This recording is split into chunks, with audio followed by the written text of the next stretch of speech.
Let's take the book of Yohanan, chapter 13. The book of John. John chapter 13. Come quickly. Come, run. We're looking for you.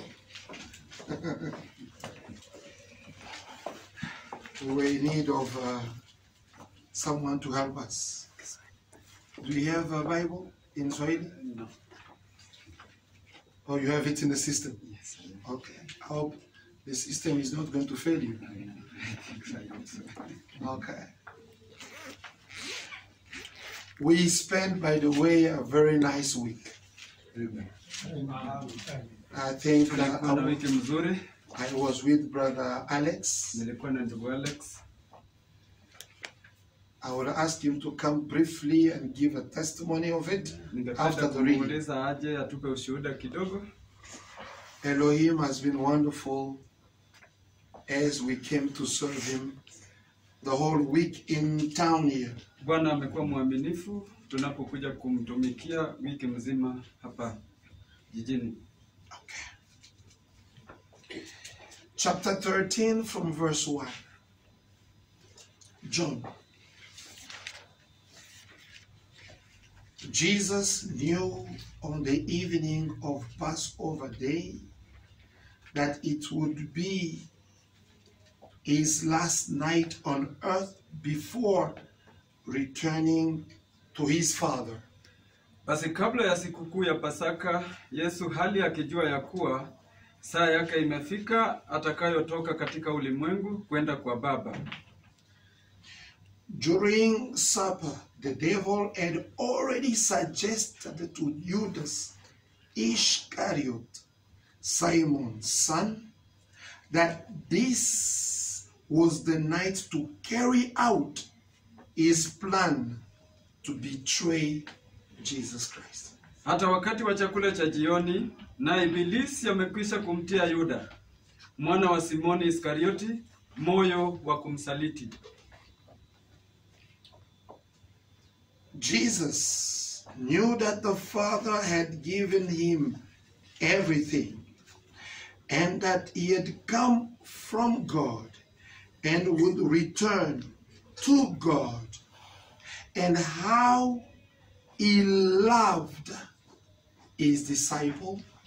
Yesu hali akijua ya kuwa Baba amempa vyote mikononi mwake, na ya kuwa alitoka kwa Mungu, naye anakwenda kwa Mungu. Continue. Naye alimpenda sana wanafunzi wake. So he got up from the supper table, took off his robe, wrapped a towel around his loins, poured water into the basin, and began to wash the disciples' feet and to wipe them with the towel he had around him. Aliondoka chakulani, akaweka kando mavazi yake, akatoa kitambaa, akajifunga kiunoni. Kisha akatia maji katika bakuli, akaanza kuwatawadha wanafunzi miguu na kuifuta kwa kile kitambaa alichojifunga. Amen. Amen. Have a seat. Mnaweza keti. As we continue, tunapoendelea, I want to ask a question before I go further. Ningependa kuuliza swali kabla ya kuendelea. Why is Yeshua washing the feet? Kwa nini Bwana ananawisha miguu ya wanafunzi wake kulingana na maandiko? Why? Kwa nini is Yeshua washing the feet of his disciple? As we just read. Bwana akinawisha wanafunzi wake miguu kama vile tumesoma. Yes, Brother Mike. Ndio ndugu Michael. Kwa sababu aliwapenda. Everybody say amen. Mmoja sema amina. If you love your brother, Ukimpenda ndugu If yako, you love your sister, ukimpenda dada yako, you will humble yourself to wash their feet. utanyenyekea wewe mwenyewe na kuwaosha miguu In yao. other words, Kwa njia nyingine, you will take care of their weaknesses. utaangalia udhaifu wao. You will see where they are in need. Utaona mahali ambao wanahitaji. That way, your purpose will be to give the solution. Hapo ndio mahali jukumu lako itakuwa, ili kwamba utoe suluhisho. They were clean according to Yeshua, Walikuwa wasafi kulingana na Yeshua, but their feet, lakini miguu yao, that's where they were weak. hapo ndio mahali walikuwa dhaifu. That's where they were dirty. Hapo ndio mahali walikuwa wachafu. Yeshua went only there. Yesu alienda tu mpaka mahali hapo. Say amen. Sema amina. Only love can humble itself this way for the Ni service. upendo tu unaweza ukanyenyekea kwa huduma huu. When I'm talking about this brotherly love, I'm not talking about your family love. That one, Yeshua said, is like the kanjo. Ninaponena kuhusu upendo huu, sineni kuhusu upendo ule wa kawaida. Na nena kuhusu upendo ambaye Bwana mwenyewe alisema, sababu upendo huu mwingine ni wa kawaida. The kanjo, they also do that. Wale watu wa kanjo wanafanya pia haya. That is not what we are talking about. Hiyo si jambo ambalo To tunanena. love your wife, to love your Kupenda husband, to mke love wako, your kids, kupenda to mume wako, love kupenda watoto wako, your uncles, your kupenda niece, wajomba wako. that one is the normal, ordinary love. Hiyo ni upendo ule wa kawaida. We are not talking about that. Hatuneni kuhusu hilo. No, we are talking about your brother. We are talking about your sister. Because in this family, we have only brother and sisters. Tunanena Hakuna kuhusu wajomba. upendo wa dada, upendo wa ndugu, maana hapa tunaye tu dada na ndugu. Hatuna mtu. We don't have uncles in Christ. Hatuna wajomba katika Kristo. Say amen. Sema amen. We don't have grandfathers Hatuna mababu in Christ. katika Kristo. We don't have cousins in Christ. Hatuna wandugu wale wengine katika Kristo. All those names, Haya majina yote they operate only under filial love. yanatumika tu chini ya upendo ule wa fileo. Agapao only knows two people. Agapao unajua tu watu wawili. Agapao knows Elohim, Agapao anajua Elohim, and Agapao knows my neighbor. na agapao pia ujua jirani yangu. Those are the two people. Hawa tu ndio watu wawili. Anyone in this love is my brother or my sister. Mtu mwingine katika upendo huu ni ndugu yangu au dada yangu. Even if it's your father biologically, Hata kama ni baba yako mzazi, in Christ he is your brother. lakini katika Kristo yeye ni ndugu yako. That's why I call my father Brother Yohanan. Hiyo ndio sababu namuita baba yangu ndugu Yohanani. But biologically he is my father. Lakini kwa kuzaliwa kibinadamu That's ni baba why yangu. I call my pastor Hiyo ndio sababu naita mchungaji wangu Brother Pierre Cass. ndugu Pierrekas. Amen. There is no time I have ever called him my father-in-law. No, I have Hakuna never called. wakati wowote ambao nimemuita baba mkwe. We met in Christ. Tulikutana katika Kristo. I am his son. Mimi ni I mwanae am also his brother. na pia mimi ni ndugu yake. The way in the Bible, Abraham called Lot my son, and he also called him what? My brother. Kama vile Abrahamu anayemuita Lutu ndugu yangu katika Kristo, na pamoja na hayo yeye pia ni nduguye. So Agapao deals with this one. So agapao inatumika tu kwa mambo And haya. now check. Na sasa tazama, These people Yeshua washed their feet are not biologically related. hawa watu ambaye Bwana aliwanawisha miguu hawana uhusiano katika kuzaliwa Is kwa that true? kawaida. Yes. Je, hiyo ni kweli? Even among them there was a traitor. Hata miongoni mwao kulikuwa na msaliti. He washed the feet of his enemy. Alimuosha mguu yule adui yake. The scripture says, Maandiko yanasema As we are going to discover, Kama vile tunavyoenda there kugundua, were 11 who loved him sincerely, walikuwa na 11 ambayo waliwapenda And the- upendo kwa kweli, and there was also another one who was pretending na the love. kulikuwa na mwingine pia ambaye anajifanya ya kwamba anampenda. We have also such characters here. Tuko na aina hiyo pia We mahali have hapa. people here who are sincerely Tuna in watu hapa love with ambaye the truth. kweli ni waaminifu, wana We upendo wa have kweli. here people who are ready to sacrifice, even to die for the truth. Kuna watu ambao wanajitokeza hata kufa kwa ajili ya kweli. Also, we have here people who are ready to betray. Kadhalika tuna watu hapa pia ambao wako tayari kusaliti. Brother, we are in the same church where Judas was. Ndugu, tuko katika kanisa ambayo We Yuda are pia in the alikuwa. very same church where Mary Magdalene was. Tuko katika kanisa ile ile ambayo Maria We Magdalena are in alikuwa. the same church. Listen to me. In the very same church where Ananias, Sapphira were. Tuko katika kanisa ile ile ambayo Anania na Safira walikuwa. But we are also in the very same church where Stephen was. Lakini pia tuko katika kanisa ile ambayo Stefano alikuwa. So all those characters So hawa watu wote must be here. lazima wapatikane mahali hapa. If we are the same family. Kama sisi pia ni familia moja, Say amen. sema amina. But now, it is only in the early church that Yeshua said. Lakini pia ni katika kanisa la awali ambayo Yesu alisema. Because he was also having the same thing in his own church. He said, Kwa sababu pia yeye alikuwa na mambo haya katika kanisa lake, akasema, love your enemy. penda adui wako. And where is this enemy? Na kwa nini anasema adui yako? Yeshua was having his enemy, Judas, in the same congregation. Kwa sababu Yeshua pia alikuwa na adui wake Judas katika mkusanyiko Then he hili. tells us, Sasa anatuambia hivi, love your enemy. penda adui yako. Here is washing the feet of his enemy. Hapa anaosha miguu ya adui yake. Then the disciple will say, Sasa wanafunzi watasema, ndugu, you can only be spiritual to do things like this. unaweza kuwa katika kiroho ili ufanye mambo kama haya.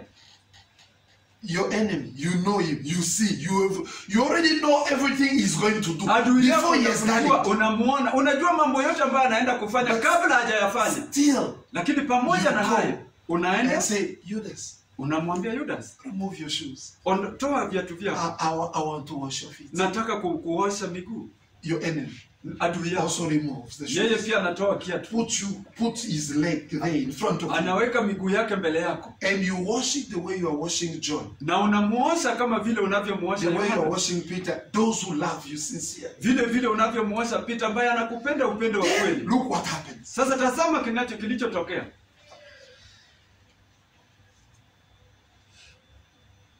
He says, verse 15, I have given you an example to follow. Do as I have done to you. Kwa kuwa nimewapa kielelezo ili kama mimi nilivyowatendea nanyi mutende vivyo hivyo. How true it is that a servant is not greater than his master. Amini amini nawaambia ninyi, mtumwa si mkuu kuliko bwana wake. Nor is the messenger more important than the one who sends him. Wala mtume si mkuu kuliko yeye aliyempeleka. You know these things. Mukijua hayo, Now do them. heri ninyi mukiyatenda. This is the path of blessings, and everyone say amen. Hii ndiyo njia ya baraka. Kila mmoja aseme amina. Of blessing. Njia ya baraka. And I am not saying these things to all of you. I know so well. Each one of you I chose. I know so well. Sisemi habari za ninyi nyote, na wajua wale niliowachagua, na wajua vizuri. So the way you are sitting here, sisters, So kama vile unavyoketi hapa dada, the way you sit here, brothers, kama vile unavyoketi hapa, there is one man among us kuna mwanamume mmoja miongoni mwetu whom you cannot hide even your feelings and your thoughts. ambaye hawezi ukamficha fikira au mawazo There yako. is a man among us here Kuna mmoja miongoni who mwetu knows us in and out. ambaye anatujua nje na He ndani, knows the thoughts of our heart. anajua mawazo ya mioyo That's yetu. why, bro, when you come here, Hiyo don't ndio be a sababu ndugu, hypocrite. unapokuja hapa usiwe Don't come msaliti. here, you put your face as if someone is upset. Usije ukikuja ukiweka uso ya kwamba Don't come here, unakaa kama you mtu feel ambaye like anakasirisha. you look at the church as if the church smells bad. Usije hapa ukitazama kanisa ni kama kanisa inanuka uvundo. No, La, he knows. anajua. I may not know. Mimi I huenda may mimi not siwezi nikajua. guess. Ama huenda But siwezi he nikabashiri. knows. Lakini yeye anajua. There is nothing that can be hidden from you. Hakuna kitu ambacho Even kinaweza when you come kufichika kwako. pretending, Hata kama unapokuja he ukijidanganya, knows. anajua. When you come because you are forced, Unapokuja kwa sababu umelazimishwa, he knows. anajua. When you come here because you are happy, Unapokuja ya kwamba una he furaha, also knows. pia When you anajua. rejoice sincerely, Wakati unapofurahi kwa he is kweli, aware of that. anajua Even mambo before you hayo. start singing, Hata kabla hujaanza he knows kuimba, who will sing for you. anajua nani atamwimbia vizuri. Elohim knows each and every one of us. Bwana anatujua kila mmoja wetu. I was just reading as I was sitting here. Nilikuwa nikisoma nilipokuwa nimeketi mahali hapa. The book, you can see it there on the chair. Kitabu ambacho unaweza ukakiona kiko pale juu. The title is I Know. Juu yake imeandikwa ninajua. I know. Ninajua. Look at this same language. You find it in Revelation chapter 2 and 3. 7 times. Yeshua saying, Angalia lugha hii I know. unayoipata kwa Ufunuo ya 2 na 3. Mara 11 akisema najua. 7. Mara 7 akisema najua. I know. Najua. I know. Najua. Brother, sister, Dada, you can lie to me. unaweza You can ukanidanganya. lie to us. Unaweza But ukatudanganya. there is one here I'm informing you. Lakini kuna mmoja hapa na He's kujiuliza. always quiet. Kila wakati A ananyamaza. very good observer. Mtu ambaye ni mzuri sana. When you are kutazama. doing your things, Wakati unapofanya mambo he yako, knows. anajua. He was in a temple. Alikuwa ndani ya He was hekalu. not able to look at people. No, he was looking at people. Alikuwa akitazama watu He pale. only stood up to watch. Alisimama tu And akitazama. he said, Na akasema, all of you who came to give here, nyinyi wote ambao mlikuja you hapa gave kutoa, your extra. mlitoa tu yale yaliyokuwa zaidi. The money that you were not, it was not useful. Fedha zile ambayo haikukuwa ya Then you muhimu say, well, kwako. this one because it's not useful, let me give. Kwa sababu ulitoa ukisema kwamba How did he know? wacha tu nitoa. Alijuaje? How did he know? Alijuaje? He also said, Alisema pia, among all of you, miongoni nyinyi that wote, poor sister, ule dada ambaye ni that maskini, poor sister there ule dada maskini pale, gave everything she had. alitoa chochote alichokuwa nacho. Is to confirm this sentence. Ni kudhibitisha neno hili. I know everyone who came here. Najua kila mmoja ambaye alikuja mahali hapa. So when you come, Kwa hivyo unapokuja, be sincere, uwe mwaminifu. honest, Uwe mwaminifu. open up. Fungu, If you ujifungue. find that coming here is a burden to you, brother, sister, stay home. Ukiona ya kwamba kuja mahali hapa ni vigumu I am kwako, tafadhali asking kaa you nyumbani. and I'm begging you in Yeshua's Na name. kuomba na nakubembeleza kwamba kwa jina la If Yesu coming Masihi, here is a burden, kama kuja mahali hapa ni shida kwako, stay at home. tafadhali kaa nyumbani, Because it will be a curse you coming here. kwa sababu itakuwa ni laana kwako kuja hapa. Amen. Amen. I know each and every one of you. Najua kila mmoja wenu. In Revelation it says, I know your works. Ufunuo inasema najua matendo yako, I know your thoughts. najua fikira zako, I also know your social standing. najua pia maisha yako ya kawaida. It's written. Imeandikwa mahali hapa. So there is nothing you can hide from him. So hakuna kitu unaweza ukaficha. Even when people come for pretense to make long prayers, he knows that this one is pretending. And you are there in your bedroom or in your house, praying.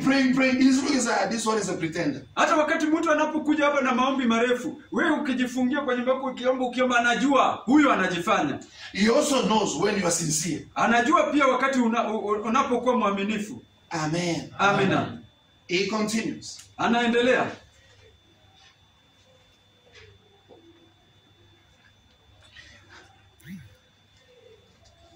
I know so well each one of you I chose. The scripture declares, one who eats supper with me will betray me. Sisemi habari za ninyi nyote. Tangu sasa nawaambia kabla hayajatukia. We are reading verse 18 by the way. Sisemi habari za ninyi nyote, na wajua wale niliowachagua. Lakini andiko lipate kutimizwa. Aliyekula chakula changu ameniinulia kisigino chake. I tell you this, verse 19, now, so that when it happens, you will believe on me. Tangu sasa nawaambia kabla hayajatukia, ili yatakapotukia mpate kuamini ya kuwa mimi ndiye. Amen. So things will come to pass to know that what we heard was the truth. Sasa kuna mambo yatakapotukia, ili yatakapotukia tujue ya kwamba tulishaambiwa haya. Look, Tazama, he hated Yeshua. alichukia Yoshua. Still, he did not want to leave the church. Bado hakutaka kuondoka kanisani. He was there with the mission. Alikuwa mahali pale na kusudi. If you are here, Kama uko mahali hapa, I'm talking to the spirit of Judas. na nena katika roho This ya is Yuda. the church of Yeshua. Hii ni kanisa la Yeshua. Everyone will know you. Kila mmoja atakujua. Amen. Amen. Also, I'm talking to people who are like Peter. Kadhalika pia na nena kwa watu ambao ni Those who are also like Miriam here. wale ambao pia wako kama The Miriam. baptism of the Holy Spirit is yours. Ubatizo wa Roho Mtakatifu ni wako. Amen. Amen.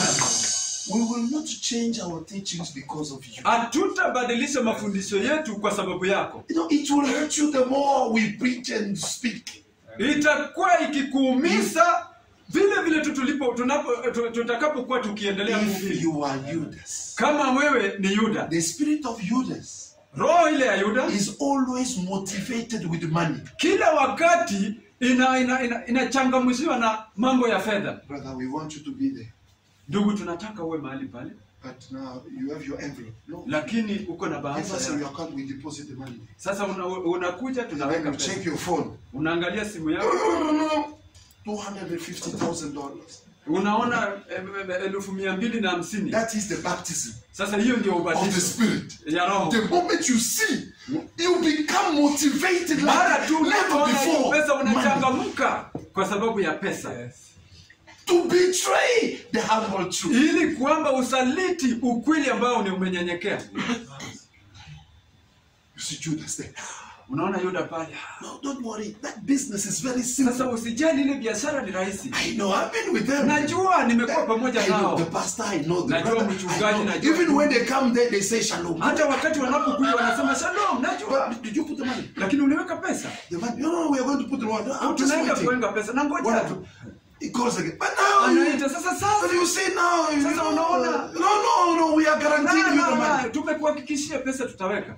As long as there's no money, the brother is humble. Wakati pesa haiko, The sisters ndugu in the church ananyenyekea. humble. Dada ndani ya Once kanisa the ananyenyekea. money of the enemy comes, Mara tu pesa ya adui inapoingia, the brother starts the problem in the church. ndugu anaanza shida kanisani. Ah, no, brother. No. La. You are wasting this money here Unapoteza just to hii put pesa perfume hapa ili on your kupaka feet. You could give it to the miguu poor. yako, ungekuwa Problem maskini. starts. Shida wanza. The sister is in connection with people who hate the truth. Dada ana uhusiano na wale ambao wanachukia kweli. Huh? Yeah. Then one day, Sasa siku moja we are having a meeting. tunakuwa na The mkutano. brother, the sister is not there. Ndugu na dada hayuko hapa. He only comes at the end of the service Anakuja tu mwisho wa mkutano with a group of people we don't see in the church. na kikundi cha watu ambao hatuwaoni kanisani. Eh, Brother Judas, Oh, sasa ndugu, we were having the church service. Where were you? tulikuwa na ibada kanisani. Ulikuwa wapi? Mind your business, my friend. Wewe shughulika na mambo yako rafiki I yangu. have to tell you now everywhere I go. What's the problem Nikwambia with kile you? mahali naenda ni shida. I'm not even talking to you. I'm looking for the Mimi pastor. hata sineni na wewe, natafuta mchungaji. Brother Judas passes. Ndugu Yuda anapitia. He comes Anakuja. motivated with money. Amechangamshwa na pesa. He comes to Yeshua. Anakuja My Yesu. pastor, how are you? Mchungaji wangu He kisses him. anampatia busu. He kisses him. Anambusu. What happened? Nini kinatokea? Betrayal. Usaliti. That's why Hiyo ndio when sababu. you say Yeshua was about to leave the world, Inaposema ya kwamba Yeshua alikuwa listen to me karibu carefully, kuondoka bro. duniani. When he fulfilled all the work, Wakati alipotimiza mambo now yote. it came the time he knew it was his last night. Sasa alijua ya kwamba inafikia mara yake, usiku wake wa mwisho. He loved his disciples. Aliwapenda wanafunzi wake. He showed them the best of love he could have. Aliwaonyesha upendo ule ambao angekuwa nao. It was not healing them. Haikukuwa ikiwaponya. It was not speaking in tongues. Haikukuwa kunena kwa lugha. It was what? Ilikuwa nini? Kushughulikia.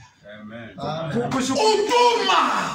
Ilikuwa ni Was the last word of Yeshua on earth. You is beloved. lake la mwisho. He went so low. He says, I'm leaving.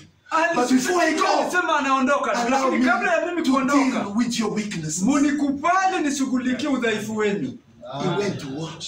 Alienda Look here. We are also, as I told last time, at the last stage before we go. hata sisi pia kama vile niliyowaambia tuko katika This is what kiwango cha happened. mwisho ili kwamba tuondoke. Yeshua loved his disciples. Nini kilitokea? Yeshua aliwapenda wanafunzi Brother wake. Kennedy, at the same time, Pamoja na there haya was betrayal. kulikuwa na usaliti.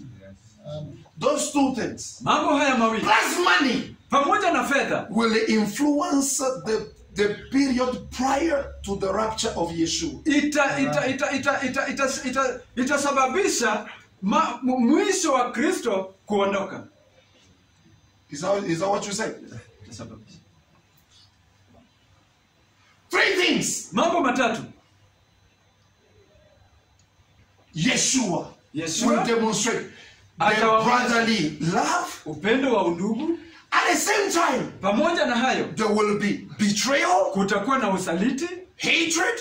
kutakuwa na At the same time, pamoja na hayo money will be pesa, talking. kutakuwa kuna nena. Brother, don't you see we're in the same situation? Hauoni ya kwamba tuko katika hali hiyo? If you see betrayal in the church, Ukiona usaliti don't go kanisani, far. usiende mbali. Look at those prophecies. Tazama yale manabii. Lack of brotherly love will betray. Ukosefu wa upendo wa ndugu utasaliti. Why will you betray your own brother? Je, kwa Why nini will you usaliti betray ndugu your yako? own sister? Someone who has been good to you. Mtu ambaye amekuwa mwaminifu kwako, mzuri kwako. He has even given you the responsibility to be the treasurer in the church. Hata amekupatia nafasi ya kuwa mweka hazina kanisani. Judas is only there for business. Yuda akutuma mahali pale kwa If sababu you ya see him biashara. with brother George, he has an interest. Ukimuona na ndugu George, If you see him with a certain sister here, he has an interest. ukimuona na dada fulani hapa, ana tamaa mahali. The moment he does not have any interest, he does not care about you. Wakati wowote hana shughuli na jambo, hautamuona karibu na wewe. Yuda. He always comes with stories. Oh, brother, you know, Wakati wowote anakuja na hadithi, ndugu, unajua you are a servant of God. wewe ni mtumishi wa Yeah, Bwana. well, should I bless you, Oh, kabisa? Bwana akubariki sana. Excessively. Oh, zaidi.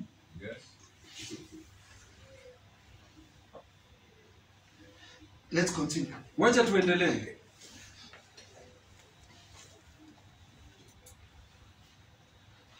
Brotherly love, Upendo wa ndugu, betrayal, usaliti which ends in killings. ambayo inaishia mauaji. Also, number 3, Pamoja na hayo, nambari ya 3, pesa, pesa. money. Yes, someone was telling me. Mtu alikuwa akiniambia Mbesha. pesa. Others they call it mbongo. Wengine wanaita bongo. Faranga. Ama faranga. Ama faranga. That is in Rwanda. Hiyo ni Kinyarwanda. La. In Lingala in Kinshasa. Kwa hiyo ni lugha ya Lingala kule Kinshasa. Huh? Pesa. Pesa. Yes. I don't know, otherwise I would have given you more. Sijui. That thing is evil if you cannot know how to use it. Hiyo kitu ni dhambi kama hujui kuitumia. Evil. Hiyo kitu ni ovu kama hujui Money is kuitumia. not dhambi. Pesa sio dhambi. Dhambi is breaking of God's command. Dhambi ni kuvunja amri za Mungu. Yes. Ndio. But evil is Lakini money is uovu, evil. pesa ni uovu. Now listen. Sasa sikiza. How many times you've heard because of money people killing each other? Mara ngapi umesikia kwa sababu ya pesa mtu anaua? How many you mwenzake? have heard many times where we agree before working, I work for you, then to pay me becomes a problem. Mara ngapi tunasikizana ili nikufanyia na Money. kunilipa inakuwa shida. Pesa. Yeshua continues. Yesu anaendelea. Truly, anyone welcoming my messenger is welcoming me. And to welcome me is to welcome the Father who sent me. Amini amini nawaambieni, yeye ampokeaye mtu yeyote nimempelekaye, anipokea mimi. Naye anipokeaye mimi, Anapokea Baba ni ampokea yeye aliyenipeleka. Amen. Tuma. Sivyo? Yes. Or maybe Hiyo ni Kiswahili. Kiswahili kupeleka. Yes. Verse 21, now Jesus was in great anguish of spirit and exclaimed, yes, it is true. One of you. Alipokwisha kusema hayo, Yesu alifadhaika rohoni akashuhudia akisema, Yeah. amini amini nawaambieni, mmoja wenu atanisaliti. Then the disciple looked at each other, wondering whom he could mean. Kisha wanafunzi wakatazamana, huku wakiona shaka, ni nani amtajaye? Since I was sitting next to Jesus at the table, being his closest friend, Na palipokuwapo mmoja wa wanafunzi wake, ameegama kifuani pa Yesu. Simon Ambaye Yesu Peter alimpenda. mentioned to me to ask him who it was who would do this terrible deed. Basi Simoni Petro akampungia mkono, akamwambia, uliza ni nani amtajaye? Can you see this is human? Eh? Hauoni ya kwamba huu ni we are all mwanadamu? sitting there now. Sisi wote tumeketi hapo. Yeshua is sitting the way the brother is there. Yesu anaketi And mahali the ndugu brothers wako here, hapa, listen. na ndugu wako hapa. Sasa uliza hii. Uliza ni nani? Simon said, Simeoni akasema, uliza. huh? It's human. Ni kibinadamu. Yes, it's human. Ni ubinadamu. Listen. Acha tuone. Simon Peter, verse 24. No, verse 25 now. So I turned and asked him, Lord, who is it? Verse 26. He told me, it is the one I honor by giving the bread dipped in the sauce. Amen. Akamwambia, Bwana ni nani? Basi Yesu akajibu, ndiye mtu yule nitakaye mtowelea tonge na kumpa. Atatowelea tonge, alitua, akampa Yuda mwana wa Simoni. You have gone very far. Now check.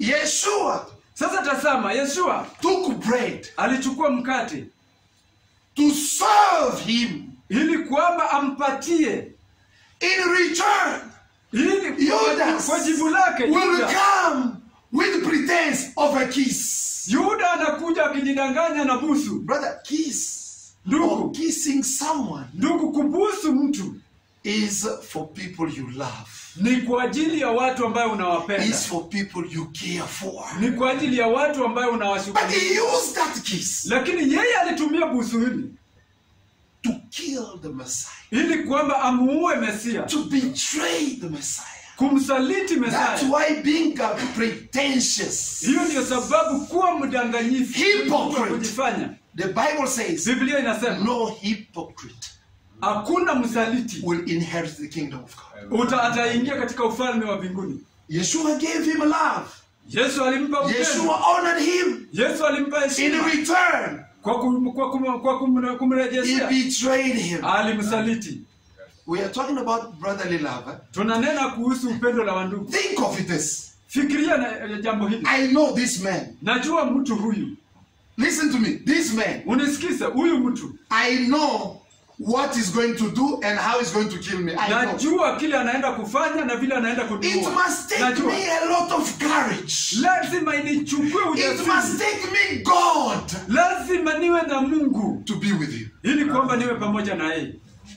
And knowing all these things, I don't have any plan to kill him. Nikijua mambo haya yote, sina sababu ya kumuua. Even the plan to chase him from me. Hata mipango ya kumfukuza He told him just last night. alimwambia hata usiku ule.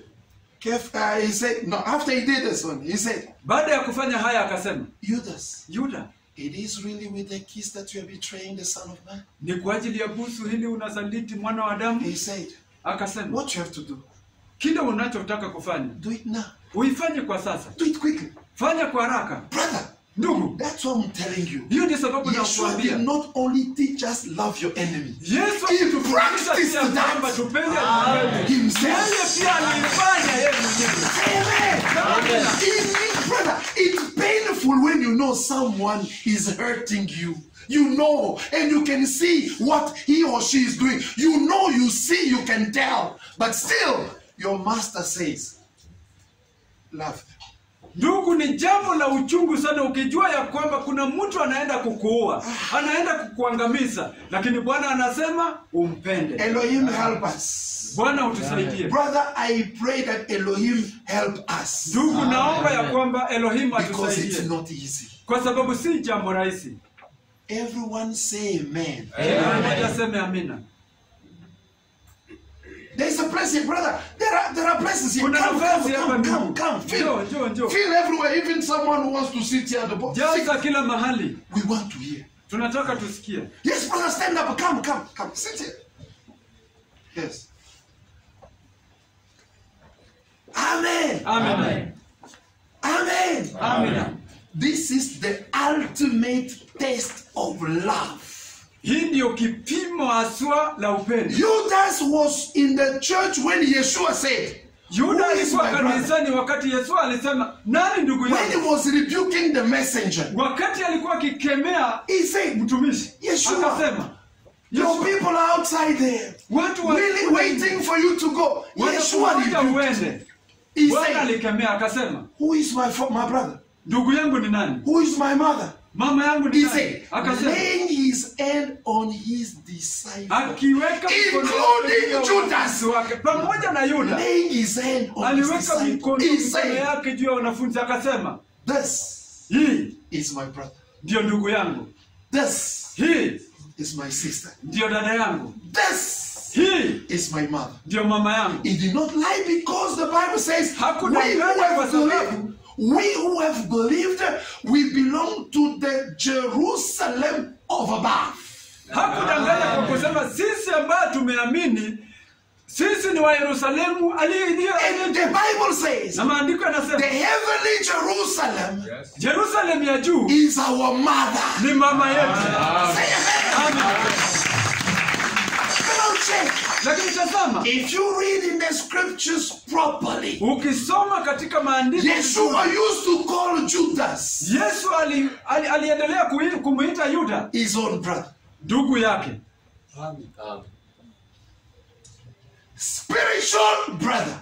kiroho ndugu yake, But he was his enemy. lakini pamoja na haya alikuwa Brother, adui I yake. can also tell you here Lakini ndugu yangu, You pia can mimi be naweza sitting nikakwambia, here. unaweza kuwa umeketi mahali hapa that you can also be having here in this very same church Lakini unaweza kuwa pia katika kanisa hili a brother or a sister who hates you. ndugu au dada ambaye anakuchukia.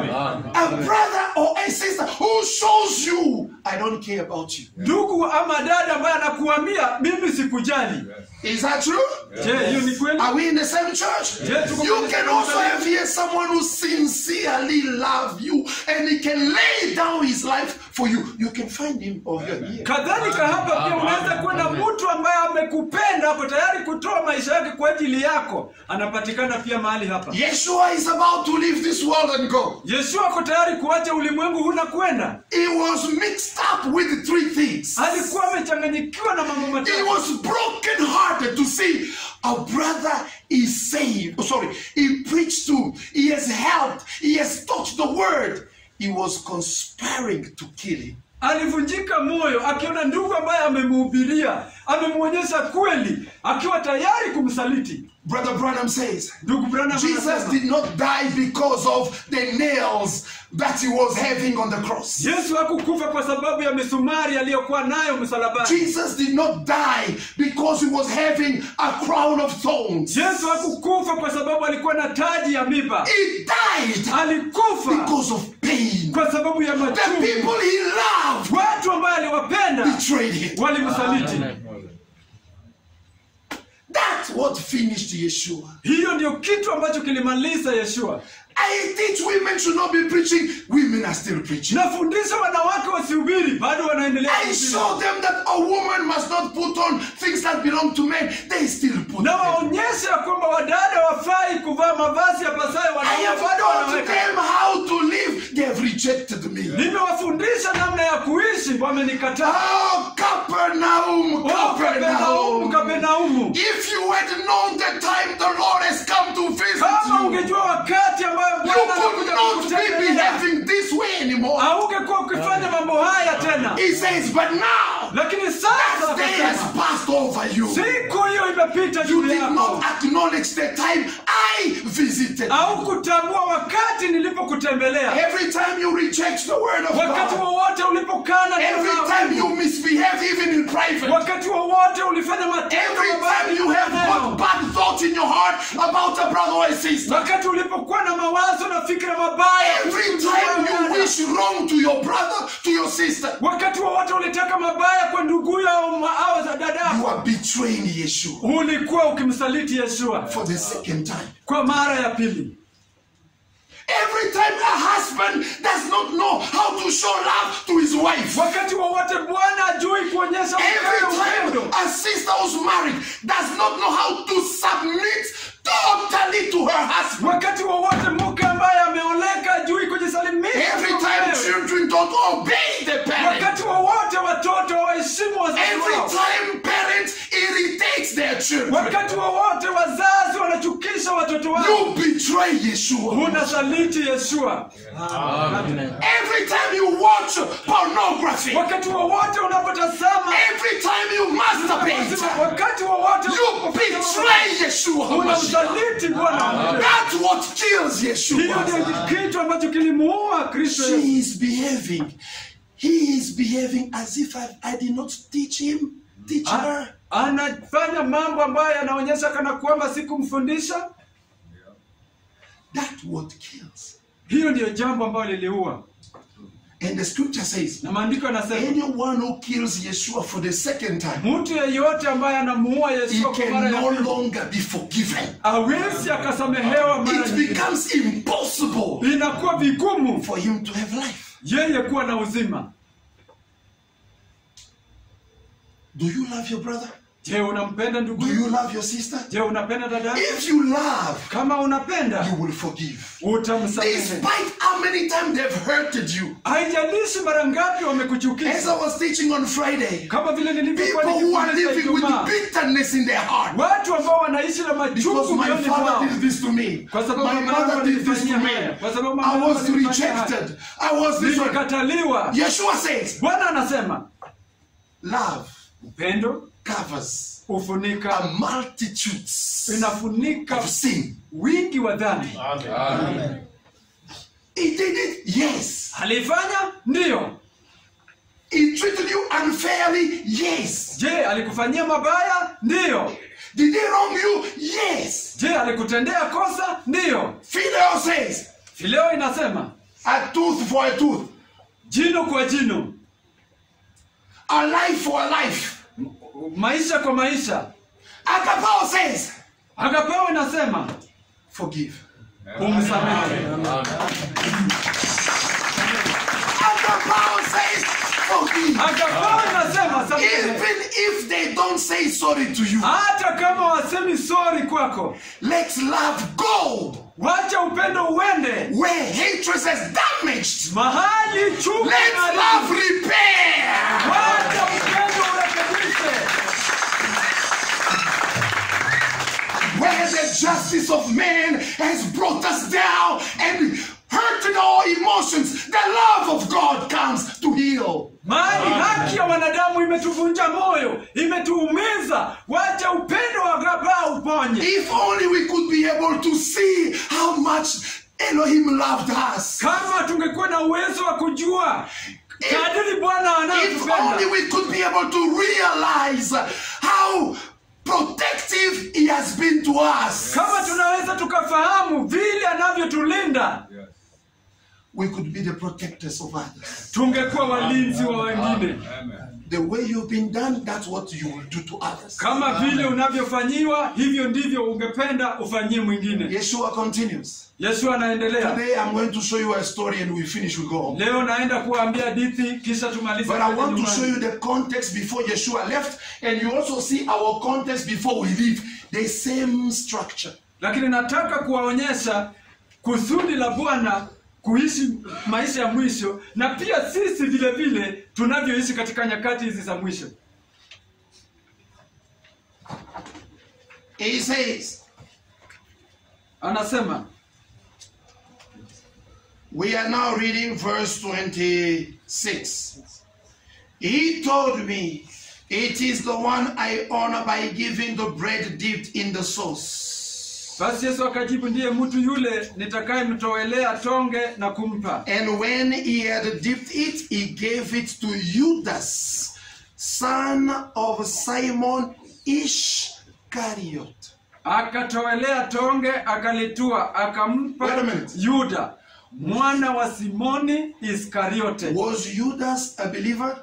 Je, Yuda alikuwa mwaminio? I'm asking you. Na wauliza, Today, can we say, was he a Christian? je, leo tunaweza sema alikuwa Mkristo? Ndiyo. Was he the brother of Peter and the rest of them in the church? Je, alikuwa ndugu ya Petro na wengineo kanisani? Ndiyo. Was he in charge in the church?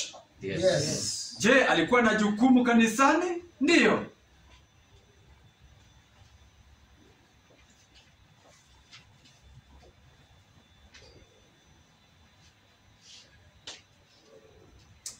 Elohim's love. Upendo wa Elohim. I'm speechless. Sina neno. I am really speechless. Kwa hakika sina neno. He says, Akasema, Judas did not know how to preach.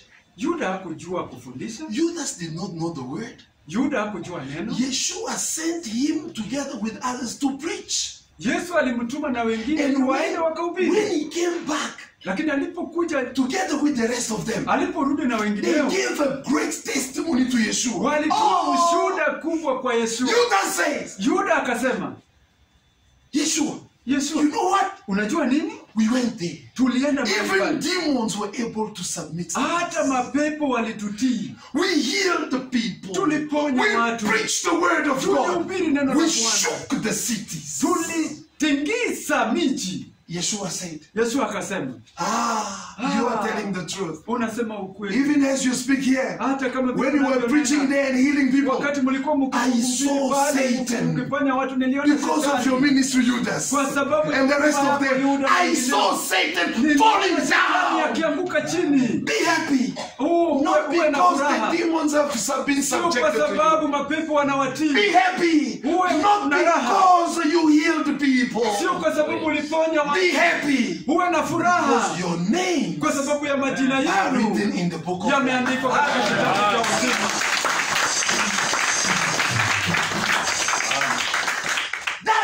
what you should be motivated. Hiyo ndio Not to jambo look for ambalo linafaa miracles. ikupatie. But today in the world, people are after miracles. Lakini leo duniani watu wanafuata miujiza. Miracle don't get your name in the book. Miujiza yapeleki majina yenu katika kitabu. Your faith gets your name in the book. Imani yako inapeleka jina lako katika kitabu. Amen. The scripture says, Maandiko yanasema prophecies will come to an end. manabii yatafika The mwisho. miracle will come to an end. Miujiza itafika mwisho. Marriages will come to an Ndoa end. itafika mwisho. All the things and discernment will come to an end. Mambo haya yote yatafika mwisho. But the word of God will never come to an end. Amen. That's why speak to the word. Hallelujah. Stay with the word. Remain with the word. The world will pass away, but my word shall never pass away. Thus says the Lord. Sema Bwana. Amen. Even if you feel you are weak, Hata kama unaisha you kwamba still have some weaknesses in few things. bado ungali una udhaifu Stand katika mambo by the machache. word. Amen. Remain in the word. Katika neno. People may fall. Watu wanaweza People may wakaanguka. die. Watu wanaweza wakafa. Remain with the word. Wewe salia na neno. Because the word is eternal. Kwa sababu neno And if lina it is uzima in milele. you, Lakini kama you iko ndani yako, become eternal. milele. Judas, Yuda, a big character in the church, tabia ile kikuu katika kanisa, a very important man in the church. mtu ambaye ni wa maana sana He was the kanisani. minister of finance Alikuwa waziri wa fedha in the Yeshua's church. In Yeshua's church. katika huduma ya Yeshua. Yeshua continues. Yeshua anaendelea.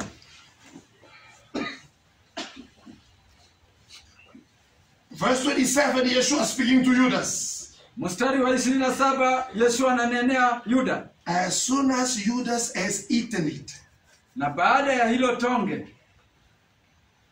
baada ya Yuda kula hilo tonge, brother, ndugu, before he ate, kabla ya yeye kula, Jesus spoke to all the 12 of them. Yesu alinena na hao wote 12. The one I'm going to give this bread Mmoja ambaye naenda kumpa mkate huu is the one who will betray me, ndiye yule atakayenisaliti, because he does not love me. kwa sababu anipendi. He took, Alichukua dipped in the sauce, akaingiza katika Matthew, Mathayo, Mark, Marko, Peter, Petro, Bartholomew, Bartholomayo, James, Yohana, Yakobo, all of them there. wote hapo They saw Yeshua taking the bread. As he said, walimtazama Yesu akichukua mkate kama vile alivyosema, he gave to Judas. akampa Yuda. Judas also Yuda pia could not do this. angefanya namna hii. Oh, I don't want me. La, When your time comes to betray the word, wakati muda wako unakuja kusaliti neno, even Elohim cannot stop you. hata Bwana mwenyewe hawezi akakusimamisha. Satan cannot stop you. Shetani hawezi You akakusimamisha. will do it. Utaifanya. And when you're doing it there, Wakati unaifanya hapo, brother, the side of God in you is gone. ndugu, ile sehemu You ya Mungu become an animal at that time. unakuwa mnyama The wakati beast huo. you become. Unakuwa ule Because mnyama. God will remove you every spirituality. Kwa sababu Mungu atatoa kila aina ya That's roho why you ndani see when yako. a brother or a sister start having problems in the church, Hiyo ndio they sababu don't unaona talk ndugu as a brother au anymore. dada anapokuwa na They shida don't kanisani, behave as sisters anymore. haongei kama dada Because wa the ndugu. spirit Elohim takes away. Kwa sababu roho wa Bwana You anatoweka ndani yako. become an animal. Unakuja unakuwa mnyama. I remember one time in Kinshasa, Nakumbuka wakati mmoja there kule was a young Kinshasa, brother there in the church, kulikuwa na ndugu mdogo, a son of a minister in Congo. mwana ya mtumishi kule Kongo. We were having, I don't know where they went. Now it became a Branhamite. Believing Sijui something. walienda wapi sasa, akawa Branhamite. But he was very tender, quiet brother in the church. Lakini alikuwa ndugu ambaye ni mwaminifu We mzuri all got kanisani. surprised how he was arguing with brother Pierre Castro Tuli- in the surface. Tulishangaa vile anavyo ongea na ndugu Pierre kanisani. Argument. ubishi. Let me tell you, Wacha nikwambie, the moment your time comes also, wakati muda wako unapokuja pia, you will not have respect anymore. hautakuwa na heshima kwetu tena. The respect will end. Heshima itafika Look mwisho. at what Yeshua said. Tazama kile Yesu alivyosema. Yeshua said, Yesu akasema, as soon as Judas had eaten it, Satan entered into him. na baada ya Yuda kula hilo tonge, Shetani alimuingia. Whoa. Entered into him.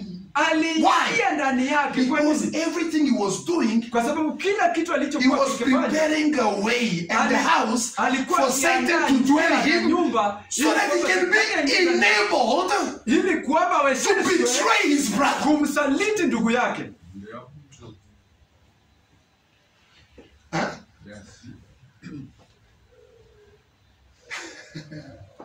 Brother, it's because Peter and the rest of them were really servants of God.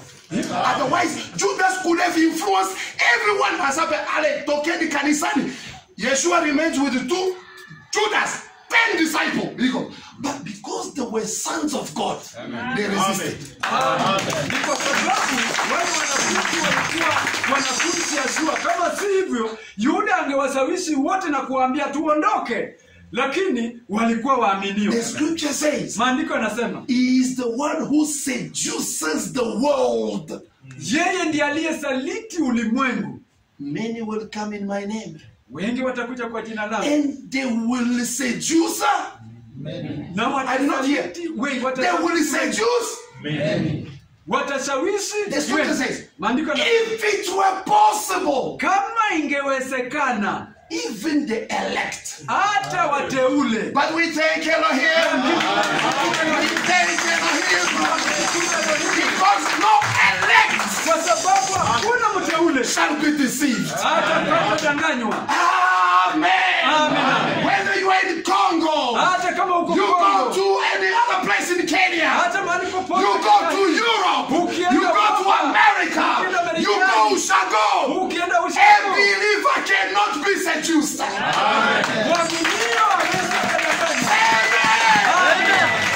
Amen. Elohim has put already a machine gun protection. Elohim tayari ameweka bunduki ile That's why he said, ambayo no inatumia. weapon formed against you. Hiyo ndio sababu Even the weapon to take you out of the church. Even the weapon to make you disregard the word. hata kama wanataka usaliti neno, Even if it's a weapon against your marriage. hata kama ni silaha kinyume na ndoa yako, Even if it's a weapon against your faith. hata kama ni silaha kinyume na It imani will yako, not prosper.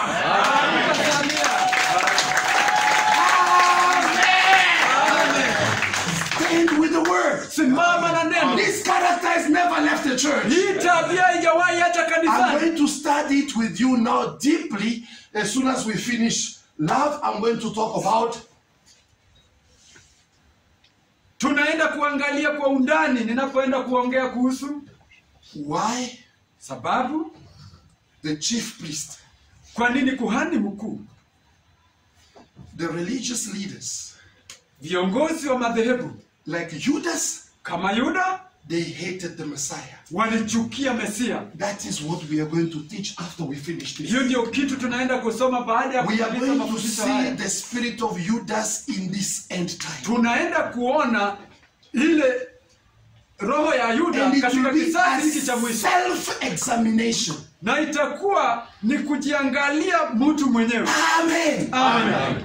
Yeshua says, Yesu akasema, Judas, you also take and eat. Yuda alichukua na akala. There was no other way. Hakukuwa na njia nyingine For him, kwake yeye. hiyo mambo ya kanisa iishi tu hapo. Hiyo mambo ya kuhubiri ukweli, marriage and divorce and preaching women, we stop it now by killing the preacher. Hiyo tunaisimamisha mafundisho haya yote kwa kumuua Mesia. But Satan, Judas did not understand. Lakini Shetani, Yuda hakuelewa. There is a principle in nature. Kuna mambo matatu When you katika take one grain of maize, ukichukua mbegu moja ya mahindi, you kill it. unaiua, You bury it. unaizika. Huh? Eh? What happens? Nini kinatokea? You may think it's the end of it. Utafikia kwamba hiyo No, mwisho wake. there is another process. Kuna njia nyingine tena. You guys were thinking that we finished this work and this mahubiri is stopped and this truth is stopped. Then we bury Yeshua. End of story. Yuda alidhania ya kwamba mambo haya tumemaliza, mahubiri haya tumemaliza na tumefika Messiah. La. Yeshua resurrected at the Pentecost. They became 3,000. When the maize goes up, Wakati mahindi it will not bring one maize. haitatoa mahindi moja. It brings how many? Inatoa mangapi? How many grain? Mbegu That's why ngapi? when Judas planted Yeshua Hiyo ndio sababu Yuda alipopanda Yesu on the ground, chini ya ardhi. because the one who must kill the Messiah must be a priest. Kwa sababu yeye ambaye alikuwa huwe Messiah lazima awe He kuhani. planted Yeshua. Alipanda Yesu. Yeshua, first of all, he resurrected 3 days after. Yesu mara akafufuka siku ya That's tatu. why when you take your maize, Hiyo ndio sababu you unapochukua put in the ground. Unaiweka Around chini. 3 days, the maize comes out. baada ya siku tatu mahindi inachipuka. Come on, right? Bila kufanya. Then what happens? Ni nini The kinatokea? scripture says, Maandiko yanasema, he appeared to the 11. alijitokeza kwa He wale showed them the way. aliwaonyesha After njia. showing them the way, what happened? Aliwaonyesha njia hapo. He said, you stay here. Akasema nyinyi I'm sasa going to prepare hapa. for you a place. Mimi naenda kuandaa And then I will come. Kisha But I said to him, you stay in Jerusalem. Ah. You follow here. Lakini You kwa- stay in Jerusalem. Nyinyi salieni There is a hapo. power that is coming. Kuna You nguvu see the inayokuja. power that was making me heal people? Je, unaona ile nguvu ile? You see the power that was making me walking on water? Unaona ile nguvu? You see that power that was making me live? Ulikuwa unaona ile nguvu ina You shall become me 1,000 times. kama kitu bara moja. That's why Brother Branham says, Hiyo ndio sababu ndugu yetu Branham anasema, if you kill the messenger, ukiua don't you even think that the message has been killed. as well. usidhanie ya kwamba ujumbe pia The message does not die with the message. ujumbe itaua When the messenger dies, lakini ujumbe you bring many others on the field. Hallelujah. Yeshua was one. Yesu alikuwa mmoja, He left 11. akaacha 11 120. 11 120, 3,000. 120,000. Hey, why? Kwa nini? Because Jesus was teaching. Kwa sababu Yesu alikuwa akifundisha. If a grain falls on the ground Mbegu ikianguka ardhini and stays on the surface, na ikasalia hapo juu, it will not do anything. haitafanya jambo But lolote. if it falls, Lakini ikianguka it dies, inakufa, rots, inaoza, then it will produce many. kisha inazaa mengi. I was with Brother Petro. Nilikuwa na ndugu yetu Petro. One day I was teaching a Jew here in Crown Plaza Hotel. Siku moja nilikuwa nikifundisha hapa juu katika Crown Plaza Hotel. No, a Jew. Ayo, nilikuwa na Myahudi. Yes. He heard me. He heard me. He Alinisikia. asked me in front of the brother. I said, Akaniuliza he mbele ya said, ndugu yetu, brother, have you ever been in Israel? ndugu umekuwa hapo? I said, no, we have not yet been there. Oh, la, sijawahi kuwa huko. But how come you talk as if you've been in Israel? Lakini inakuwa But I told kama him, Myahudi. I am a Jew. I am in the Jerusalem you have never been. He was wondering, Alikuwa how anashangaa, come you as a Kenyan here? inakuwaje wewe Mkenya But you hapa? speak as if you come from Israel. Lakini unanena ni kama Brother, unatoka kule Israeli. We are all Israelites Oh, here. ndugu. Kwa nini?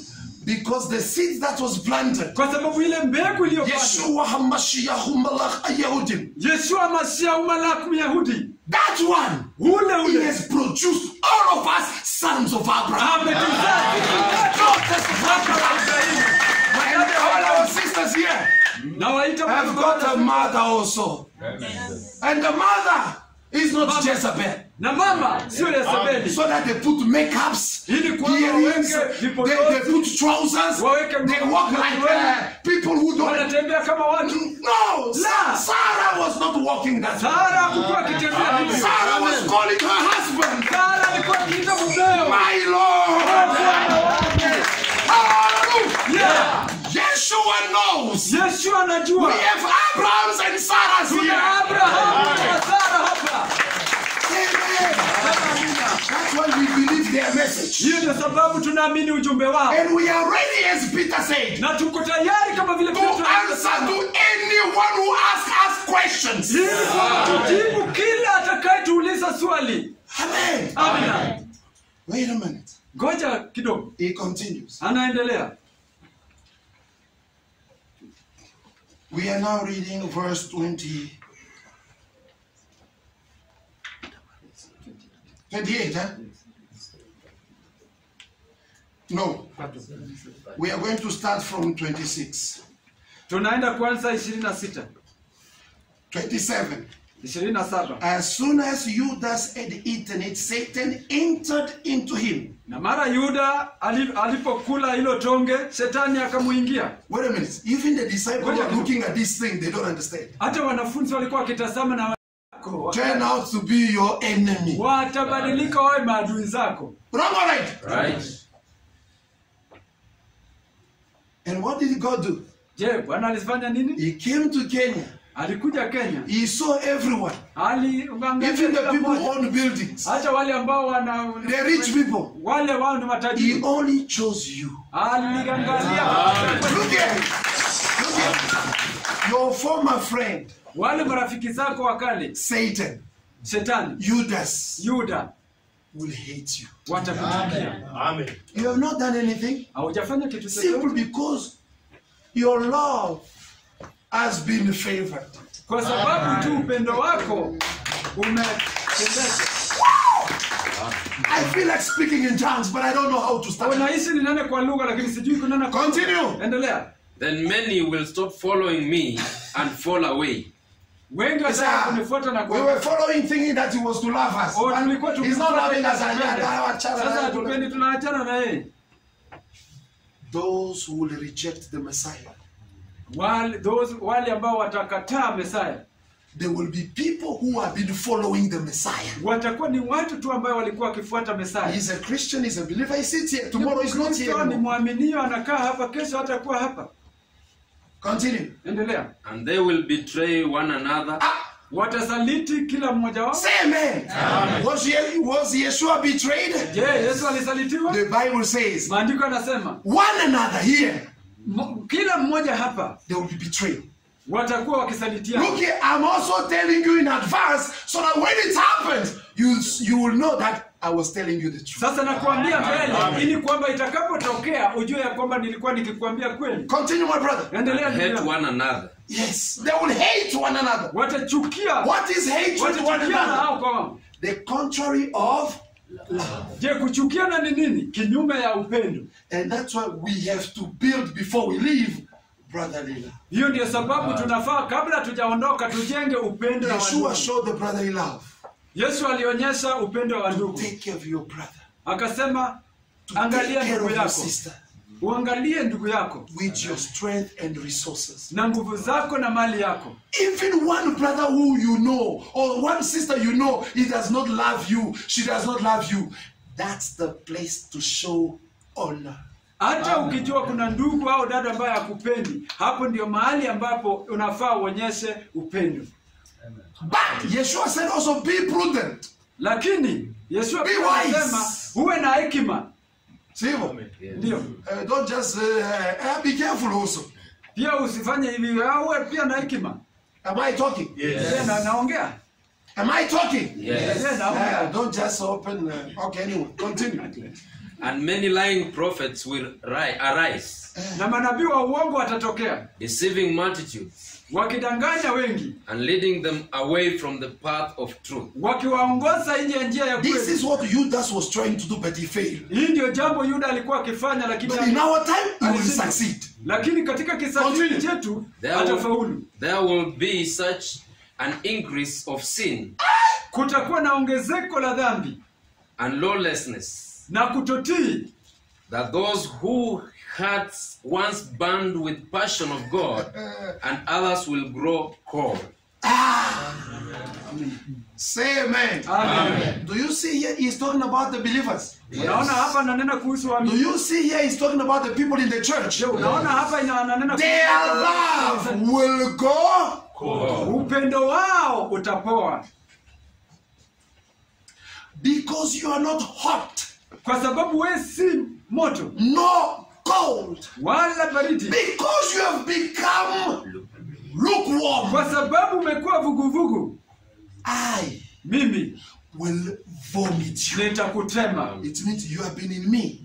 Ni kumaanisha ulikuwa ndani You are in yangu, my church. utakuwa ndani ya, You ulikuwa are in ndani the ya body of kanisa, Christ. ulikuwa katika But mwili the wa Kristo, body of Christ lakini mwili wa Kristo will excommunicate you. itakutoa nje. I want it to be deep. We are talking here, not the people outside. Tunaongea We are hapa talking sina watu about walio the nje. people, brothers and sisters, inside. Tunaongea kuhusu dada na wandugu ambao wako ndani. The one who betrays you is someone you are with. Yule ambaye Who has been with atakusaliti you, ni mtu ambaye who knows ulikuwa you naye, very well. ulikuwa naye na Those are the anakufahamu. people Satan is looking for. Hawa ndio watu ambao shetani utafuta. Brother Branham says, Ndugu Branham anasema in the present stage of my ministry, katika huduma yangu, he said, when Alisema. this Alexander was following Paul, wakati Alexander huyu alikuwa akimfuata he Paulo, thought that he was going to make a lot of money because the ministry of Paul was powerful. alidhania kwamba anaenda kutengeneza pesa kwa sababu huduma ya Paulo But ilikuwa when he ngumu. saw that, hey, Paul is not preaching for money. Lakini alipoona ya kwamba Paulo hahubiri All kuhusu this pesa, revelation Paul has, he's not doing great things with it. hii ufunuo yote Paulo ako nayo haifanyi kitu He kikubwa says, kwake. Alexander, Alisema Alexander who was expecting money from the ambaye church, alikuwa akitarajia pesa kutoka and kanisa. Paul was not a Pentecostal, Na Paulo hakukuwa Mpentekoste, he got disappointed. alivunjika moyo. He packed his thing, he said, Alichukua vitu Paul, vyake, I leave you because you are a poor man. akasema Paulo, na kuacha Your sababu wewe ni ministry is not maskini. giving us money. Huduma yako haitupi pesa. He left Akaondoka for the things of this world. kwa ajili ya vitu Pastors are mbalimbali. preaching the word of God today for the things of this world. Wachungaji ambao wanahubiri kweli leo wanahubiri kwa ajili They ya mambo use ya the name duniani. of God Wanatumia jina la Mungu without the love of God pasipo upendo wa Mungu, to make love with the things of the ili world. kwamba wafanye upendo na vitu vya dunia hii. Let it not be the same with you. Wacha isiwe hivyo na nyinyi. Amen. Amen. In these minutes that is left, I want to show you a few things. Kwa madakika haya machache ambayo yamebaki, nataka kuonyesha mambo machache. Brother, are you still reading there? Ndugu, bado unasoma mahali? Did you see that the love of men will grow cold? Je, umeona ya kwamba upendo wa wengi utapoa? Let me show you the love of money. Wacha nikuonyeshe upendo wa fedha. We can take quickly in the book of 2 Timothy chapter 3. Tunaweza chukua Timotheo wa pili sura ya 3. 2 Timothy chapter 3. Thanks a lot, bro. You can sit down. I appreciate Timotheo wa pili sura ya 3. it. 2 Timothy chapter 3. Timotheo wa pili sura ya 3. No. Let's first of all read 1 Timothy chapter 6. Wacha kwanza tusome Timotheo Before wa we go to kwanza second. sura ya 6. Yes. Verse 3. Mstari wa 3.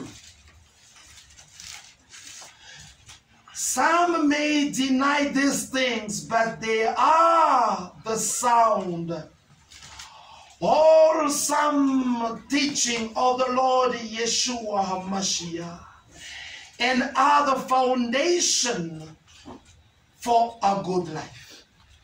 Mtu awaye yote akifundisha elimu nyingine wala yakubali maneno yenye uzima ya Bwana wetu Yesu Kristo, wala mafundisho yapatanayo na utaua. Anyone who says anything different is both proud and stupid. Amejivuna wala hafahamu neno lolote, bali ana wazimu wa kuwazia habari za maswali. Continue reading in Swahili. Continue reading, bro. Yes, just continue. Na mashindano ya maneno ambayo katika hayo Yes. hutoka ushuhuda na ugomvi na matukano Yes. na shuku mbaya. Yes. Continue. Na majadiliano ya watu walioharibika akili zao, Yes. walioikosa kweli, huku wakidhani ya kuwa utaua ni njia ya kupata faida. Amen. Verse 6 says, but people who long to be rich. Walakini utaua pamoja na kuridhika ni faida kubwa. Now let me repeat first of all what the brother said here. He said, to them the good news is just a means of making money. Kwao Njia ya injili ni njia yao ya kupata faida. So where are these people? Sasa hao watu wako wapi? In Christianity or out of Christianity? Wako ndani ya Ukristo au What nje ya was Ukristo? the means for Judas? Nia ya Yuda ilikuwa ni nini? What was he looking for? Alikuwa akiangalia nini, akitafuta nini? Money. Pesa. Money too. Pesa peke yake. Money, money, money, money, money. Pesa, pesa, pesa. Money, pesa. money, money, money. Pesa, God pesa. but money. And teaching the world but money. Everything Kufundisha money, money. Pesa, kila kitu ni pesa, pesa. No wonder it is people's rights. Ndiyo sababu inakuwa ni haki ya watu. Verse 6. Mstari wa No, 6. not 6. 9. Mstari wa 9. But people who long to be rich soon begin to do all kinds of wrong things to get money. Lakini hao watakao kuwa na mali huanguka katika majaribu na tansi. Things that hurt them and make them evil-minded and finally send them to hell itself. Na tamaa nyingi zisizo na maana zenye kudhuru siwatozazo wanadamu katika upotevu na uharibifu. Because the love of money is the first step toward all kinds of sin. Maana shida moja. Amen. Some people have even turned away from God because of their love for money. Maana And as a result, have pierced themselves with many sorrows. Maana shina moja la mabaya ya kila namna ni kupenda fedha, ambayo wengine hali wakitamani hiyo wamefarakana na imani na kujichocha kwa maumivu mengi vita vizuri vya imani. 2 Timothy chapter 3. Timotheo wa pili sura ya 3. 2 Timothy chapter 3 verse 1. Timotheo wa pili sura ya 3 mstari wa 1. Look at me. I'm going to replace the end time, the last days with Laodicea. Munitazame. Listen carefully. Naenda kufananisha kizazi cha mwisho na Laodikia. Look at what the scripture says becomes. Tazama vile maandiko You inakuwa. may as well know this too, Lakini ufahamu neno hili. Timothy, that in the last days, that in the Laodicean time, Ya kuwa siku za mwisho, wakati wa kizazi cha Laodikia, it is going to be very difficult to be a Christian. Oh, kutakuwako nyakati za hatari kuwa Mkristo. Amen. Amen. Amen. say amen. Amen. In my Bible version it says this. Kwa Biblia yangu inasema, Why is it going to be difficult? kwa nini inaenda kuwa nyakati ngumu? It's because Ni kwa sababu the people in that time will love only themselves too much. maana wakati wa kizazi hicho watajipenda wenyewe. Yes, I only want to take care of me, Unataka me, kujiangalia tu mimi mwenyewe. my family, my people, my. Your problem is not my problem. Shida yako si shida Now the yangu. brother is suffering, Sasa ndugu anaumia. the sister is suffering Ndugu because you are selfish. kwa sababu wewe ndio una And ubinafsi. the end times become difficult for her or for him because of your lack of love. Ili kwamba nyakati za mwisho zinakuwa mgumu kwake kwa sababu ya kukosa upendo wako.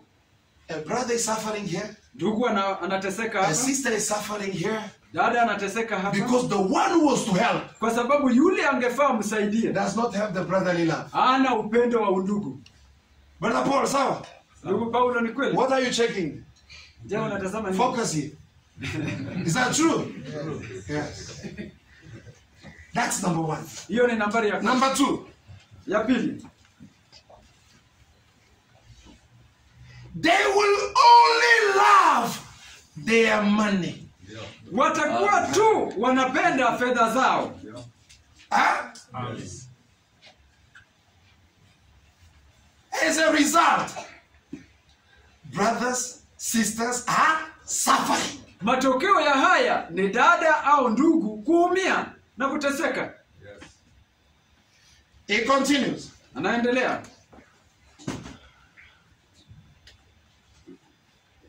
They will be proud Watakuwa wenye kujisifu, and boastful. watakuwa wenye kiburi. This one I've seen here in Kenya. Hii nimeona hapa Kenya. A Kenyan man becomes rich. Mtu wa Kenya kuwa tajiri. You are going to drink water with the needle. Unaenda kukunywa maji na sindano. You put the needle in the water. Naweka sindano ndani ya maji. They will make you feel they are rich. Utahisi ya kwamba ni matajiri. Even the way he talks, it Hata vile anaongea inakuwa tofauti. Nini? What is it? Humble yourself. Nyenyekea. Paul says, Paulo you anasema have as if you don't have. kani kama una. Amen. I wanted to tell you a story, but I know if I tell that story, you will know. But now I don't tell you. Nataka niwaambie jinsi lakini najua nikiwaambia jinsi mtajua. Lack of humility here in Kenya. Kukosa unyenyekevu Kenya hii. If I'm a doctor, Kama mimi ni daktari, I'm PhD. mimi ni mpia. Whatever you must know. Lazima ujue. Yes, lazima. Lazima. No, I cannot accept to be called brother. Siwezi kubali kuitwa ndugu. My car business card will not say brother. Sasa kadi ya biashara yangu haiwezi andika PhD, doctor, daktari, BCom, Become. professor. Then your name comes. That one is lack of humility. Sasa hiyo ni ukosefu wa unyenyekevu. No, I can't call you Mr. George. No. Sasa siwezi No, ita no. wewe Say Bwana George. Mr. Dr. George. Sema Bwana Daktari George. You must say that. Lazima useme I'm haya. not forcing you, but you must know that. Sikulazimishi I'm lakini not like lazima you, ujue. doctor, man. Mimi ni daktari. Sasa what? Sasa nini? Then what? Kisha nini? Lack of humility. Kukosa Boastful. kiburi. They want to give something to the poor of Mathare. Wanataka kupeana watu wa Mathare KTN. Citizen Joe. But what you are doing there, Sasa kitu ambacho unafanya pale. why do you want everyone to know? Kwa nini unataka kila mmoja The ajue? values of Christianity is gone. Umuhimu wa Ukristo unatoweka. What your right hand is doing. Kile ambacho mkono Because wako you wa give kulia with the unafanya. right hand. Kwa sababu unapeana kutumia mkono wa kulia. Keep your other hand behind. Wacha mkono wa kushoto iwe nyuma. No, you do this. Sasa wewe unafanya Be hivi. here because the watch is here. Wewe hapa za maana saa iko hapa. You give. Unapea. You see, I've given it. Unaona It nimepea. was exactly 12:11. Sasa ilikuwa dakika 11 baada ya saa 6. What do you want? Unataka nini? Uwe mnyenyekevu. Now, here is the way I close the story. Sasa hii ndio vile ninavyofunga hadithi. Brother, I want to show you how we have to love each other. Ndugu, nataka kukuonyesha vile tunafaa Luke kupenda. chapter 10. Kitabu cha Luka sura ya And 10. I'm closing this one in 15 minutes. We go. Nafunga hii Elohim willing. 15 tunaenda. Bwana akipenda. We may continue this one next time. if it's Tutaendelea possible. wakati mwingine ikiwa itawezekana. Luke chapter 10. Luka 10 No, yes, from verse 25. kuanzia mstari wa 25. Brothers, Ndugu, sisters, wadada, brothers and sisters, look at me, please. ndugu na wadada mnitazame tafadhali. Just mark it in your paper or your Bible. Weke alama kwa karatasi yako But I ama want Biblia all yako. of you to look at me. Lakini nataka nyinyi wote mnitazame. Listen. Sikiza. One day, it's a story I want to tell you. Siku moja ni hadithi nataka kuwaambia. Brother George, are you okay? Ndugu yetu uko sawa sawa? Brother Awa, sawa? Yeah, Awa, sawa. Sawa. Brother Derek, is okay? Okay. Oh, Sister Elisheba, you okay? No, Catherine. I thought it was Catherine. You okay? No. Good to see you. Now listen to this story. Sasa sikiza hadithi hii. One day, Siku moja an expert on Moses' law came to test Jesus. yule ambaye mwanasheria alikuja kujaribu Yeshua. He came to do what? Alikuja kufanya nini? Kujaribu. He wanted to come and do the corona test Walikuwa wanataka kuja wafanye test ya corona on Jesus. Kwa Yeshua. Because Corona has no friend. Corona breaks the friendship and breaks the fellowship and breaks the brotherly love. Kwa sababu corona haina urafiki, inavunja urafiki, inavunja. The moment you love me, you come to me, I give you the Corona. Wakati What's that? unapokuja kwangu na Satan. kupatia corona, Shetani. Let coronavirus be cursed in Jesus' name. Corona inania kwa jina And la let Yesu. no brother and sister here contact that thing in Yeshua's name. If you believe, it shall be done to you. We curse it with all our energy in Jesus' name. Ilaani kwa jina la Yesu Kristo. Why are you coming to break our fellowship? Kwa nini unakuja Why are kupiga you breaking ushirikiano us wetu? to? Why are you separating us? Kwa nini unatutenganisha? No. La, Yeshua said, Bwana I alisema, give you a new commandment, nitawapa which Corona amri is mpya, fighting. ambayo corona inapiga. Love each other. Penda nini?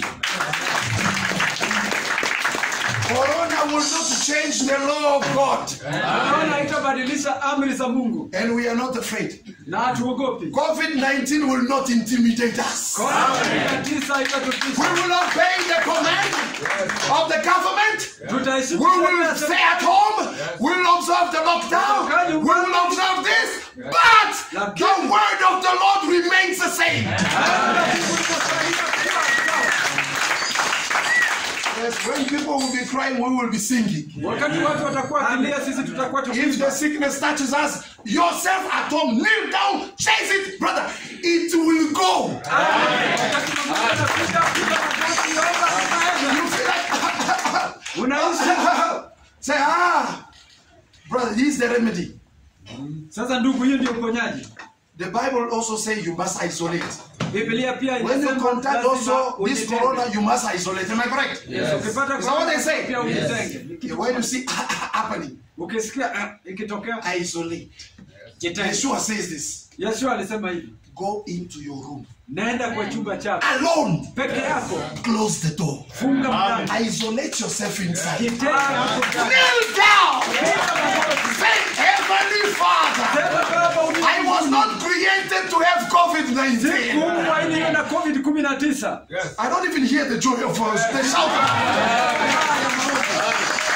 That formula has never failed anyone. Hiyo njia haijawahi angusha mtu hata mmoja. Yes. Let me tell you one thing. Wacha nikwambie kitu kimoja. I was locked there in Rwanda. Nilikuwa nimefungiwa kule We were Rwanda. in Serena.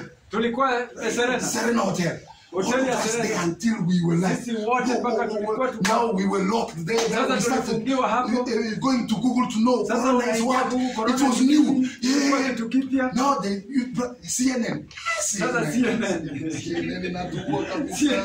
It's killing us. Brother, Ndugu, I watch CNN. They CNN. No, they nilitazama show CNN, someone. wanaonyesha They mtu, show the mouth wanaonyesha and they mdomo, show here that you start wanaonyesha feeling hapa, things here. unaanza kuhisi vitu hapa. And then curiously, Kwa hofu. few weeks after, I started Wiki feeling the chache same kidogo thing. nikaanza kusikia. So I think my wife, Sasa I nilifikiria think mtoto my wangu, children, watoto wangu. I think the church, Nilifikiria I think kanisa, everyone. I say, nilikumbuka kila mmoja. Elohim, I'm not Nikasema, afraid. mimi siogopi. If you want to take me, I'm ready to go. I Ukitaka have no kunichukua, problem niko with tayari anybody. kuja. Brother, Ndugu, I go to bath. Now I put, the shower is very hot. nilienda kuoga sasa maji Now they say, moto. no, that virus, it does not love heat. Sasa wanasema eti hii No, we hear CNN, all those Sasa things. tunasikia I CNN na go mambo kama in the haya. bathroom, I put the thing on. Sasa nikaweka Now I take the shower, put on sasa here. nikatoa ile shawa nikaweka hapa. What naungua kabisa. You put a fear of. Then when I came from the shower, I say, Sasa wakati nilitoka but kuoga. this is not what the Bible says. Sasa hii si kitu nikasema So I was with that Kenyan man. I said, but sasa you wait for nilikuwa na ule me. Mkenya nikamwambia I'm wewe going ngoja first of hapa. all to see Elohim. I'm coming back. Naenda kuona Elohim ndio nirudi. Brother, I went to my room. Sasa nilienda kwa chumba changu. I closed the door. Nikafunga mlango. I knelt down. Nikapiga I said, magoti. Elohim, this information that is coming here, we Nikasema don't, Bwana, huu jumbe ambao unakuja mahali hapa. we don't know what it's doing, and we have heard that it's acting differently from anyone. Hatujui ni nini, hata hatujui, tunasikia tu vile And the brother inafanya. was telling us in the conference on Saturday that it was diarrhea. Sasa ndugu mmoja alikuwa akituambia katika kule mkutano ya kwamba Maybe kwake me is ilikuwa ni this what kuhani. I've seen myself here. Sasa mimi nimeona hapa. I have just done what you instructed us in the book of Matthew chapter 6. Sasa nimefanya tu kile ambao ulitujulisha And tufanye I've katika walked kitabu here cha with Mathayo faith. sura ya 6. Na nimekuja hapa na Just imani. as I'm in this private room. Sasa kama vile tu niko katika chumba hiki cha And I'm willing to go and meet your people in Kenya. na ninatarajia kuenda kukutana na watu wangu. I lay my hand by faith on my Naweka throat. mkono wangu kwa koo yangu kwa imani. Elohim, you said you will answer me publicly. Elohim ulisema utanijibu Amen. wazi wazi. Fulfill your word in Yeshua's name. Kwa jina la Yeshua. I said amen. Nilisema That man amina. did not know what I went to do. Huyo bwana I hakujua walk ni nini out. nilienda kufanya, nikatoka. When I walk out, Wakati nilitoka it was him now. sasa ilikuwa ni It's a bit cold. sasa ndugu niko I went as a- na baridi. So now, social distance. Sasa So without hurting him, I just said, there's no sun here. sasa bila I kumchukiza pulled myself. I was going away from him. Sasa nilikuwa I sit down under the sun. mbali na yeye. And I said, Elohim, you can also heal him. Sasa nikamponya pia. You can also heal him. Unaweza pia ukamponya. I was sitting there. Nilikuwa nikiketi hapo. We went. Now, the next day was the test for corona. Sasa siku ya pili Before coming ilikuwa back ni to uchunguzi wa corona, kupimwa.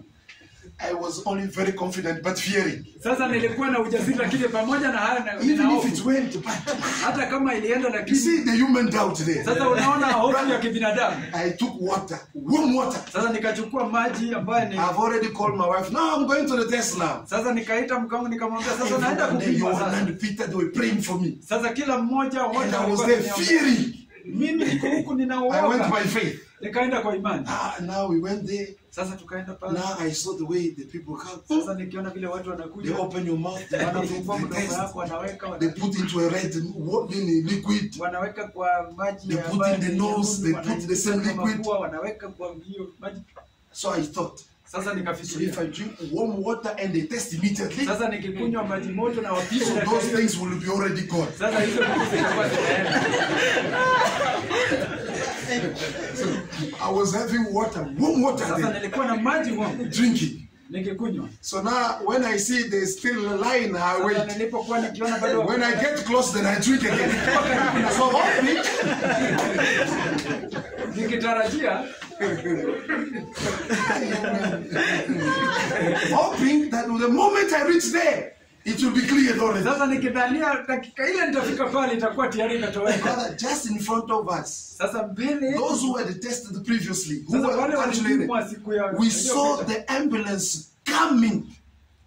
When only his phone rang, they identified him up for upper and everyone who surrounded him inside for test because Sasa- he was confirmed. tunaona maambulensi zinakuja, wale wote waliokuwa Now, karibu naye the wote rest of wanaingia. us, we were not like Sasa this. wengine wetu tukaanza Yahweh, sisters, I want to go. Tusaidie. Then our time came. I Sasa was with muda the wetu family. ulifika, sasa tulikuwa na familia. Now, when my time came, I said, my friend, wait a Sasa minute. wakati muda wangu ulikuja nikasema Can I- can I drink? naweza kunywa maji. No, no problem. It was Hakuna relaxed. shida. I drank all of it. So, your motor finished there. Nikamaliza. So now you can test. Sasa unaweza pima. They took it, put there, Walichukua kaweka. put there. And I said, Nikasema Elohim, now I've done the test. Now I can't fear anymore. Let your will be done. sasa wacha mapenzi yako ya. When I reached the apartment, Sasa nilipofika pale kule tulikuwa. the brother I was with there, the Kenyan brother, he said Sasa to me, ndugu yule Mkenya now akaniambia, that you have done the test, kwa sababu umepimwa, by tomorrow I will be leaving this house. kesho nitakuwa nikiacha Because I hii. don't want when they get you with corona, also they stop me. Sasa nitaka wakikupata na corona na Brother, he left me in the house. ndugu aliniacha kwa chumba kile. He called me. You have gotten the result. I said, no, they have not called me yet. He said, I will only come when I hear the result. Nitarudi tu nitakaposikia matokeo. I was there in the house Nilikuwa pale chumbani the following day siku ya pili, because it takes 24 hours. kwa sababu inachukua masaa The following day. siku iliyopita. They told us, if you don't receive a message on your phone, Kama hujapokea ujumbe kwa simu it yako, means they are coming for you. ni kumaanisha wanakuja. It reached 12 when we were together. Ilifika saa 6 ambayo I was having my phone. No Nilikuwa message. nasimama, kuna ujumbe. Now the peace is going away. Sasa amani inatoweka. Check Na mashaka again, yanaanza 12:30. naangalia saa 10 na saa 6:30. The man calls me. Ule jamaa akaniita. Have you gotten the result on your phone? Umepata jibu lako kwa simu? He said, not yet. Say, "Aye!" He worried me a lot, but he removed the peace out of me. Sasa aliondoa amani Look at the way he's laughing. 1 p.m. Sasa saa 7. 1:15. Saa 7 na robo. So why mine is taking Sasa time? mbona yangu inachukua muda hivi? I said, Nikasema, let me go there. wacha mimi mwenyewe. I went back to the hospital Nikarudi pale hospitalini. and asked them, but we did the test there. We are traveling. We are planning to Nikauliza travel. sisi The tulikuwa result because tomorrow there's a flight. tunasafiri na kesho So tunasafiri. give me your name. Sasa nipe jina So you are lako. talking to people who look like those astronauts in the moon. They are first of Naangalia all watu protected. wamejivaa kama wale wanaingia. They look at you only. Wanakuangalia. So you are afraid of them. They're also afraid of you. Sasa unawahofu na hao pia So you wanakuhofu. give them the name. You push there. They Sasa take. unapatia jina hapo They wanachukua. went to the machine. Wanaingia No, kwa no. mashine wanapima. Your result has not come yet. It will come tomorrow. Sasa matokeo yako bado itakuja You kesho. go like breathing now. You Unaenda go. ni kama unapumua. Now the trip was to start at 11. Sasa safari ilikuwa ianzie saa 5. In the morning, that morning, Asubuhi hiyo the result has not come yet. majibu haijarudi. Yeah. I hear also, Yohanan Peter Jenine Tanya calling. Sasa naona hapa ya Daddy, you got the result. He said, not yet. Oh, daddy umepata result bado. Matokeo. We went, Tukaenda. fearing. Tukiwa na We hofu. got there. Tukarudi. They say, give the name. Sasa nipe jina Because lako. now as the aircraft was already at Kigali International, Kwa kuwa ndege tayari ilikuwa pale Kigali. we went there quickly so that when they give you the result, you run quickly to the Ili kwamba airport. wakikupatia jibu unakimbia And you haraka get also a kwenye ticket uwanja wa at the ndege. airport because you show the test, you also get your ticket, you go for, you go on board. Kwa sababu tiketi pia unapata mradi tu umeonyesha matokeo yako ndio unaingia kwenye ndege. We reached there. Tukafika mahali By hapo. the time I got there, Wakati nilipofika, I said, give the name. nipe jina. Sir, I said, what's your name? Jina lako He ni said, no, nani? it's David Bosongo. They took it. Nikasema Daudi Bozungu They wakachukua. saw the result. Wakaona. I saw him now looking at the screen, Niliona looking at me. Looking at the screen, looking at me. He took the result, he left the place. I said, Yahweh. akachukua matokeo akatoweka pale. No, Corona is missing. Corona imetu- He went. He came. I saw now someone coming with an envelope. Nikaona mtu anakuja na baaza. Who is David? Who's Daudi David? ni Then I nani? said, should I say yes? Oh, no, say Sio yes. akasema la. Maybe this result is not good. I did not say yes. Sikusema ndio. Fearing, my friend. Sababu Do ya you woga. understand me? So they called for the third time. Hivyo wakaita mara ya 3 In a very quiet way, as if I'm doubting. kwa sauti ya chini, ni kama nina hofu. It's me. Ni mimi. He said, come here. Kuja njoo hapa. Brother, I went. Ndugu When nika. I went, he said, Nilipofika akasema, now this is your result. sasa hii ndio This matokeo one. yako. I said, but the result. He said, no, we cannot read. Sasa hao He wewe folded it in the envelope. He gave it to me. He said, alifunga kaweka. congratulations. I said, Elohim. Nikasema From now on, Kutoka- Matthew chapter 6 becomes my absolute. Go into your room. Close the door. funga mlango. Pray your heavenly Father in secret. Nenda na baba yako aliye mbinguni kwa siri. Immediately I called my wife and the kids. Everyone rejoiced. Kila mmoja hapo wakafurahi. That day I went home. I said, lazima nipige kidogo hapo. Si mingi, maybe moja tu. Wao ni wana. Elohim answers prayer. May Yahweh Shaddai bless you. We will study this story next time because the time is up. Tutasoma hadithi hii Let's stand up. Jumapili inayokuja kwa sababu ya muda. We are Tusimame. going to see the Good Samaritan next Sunday.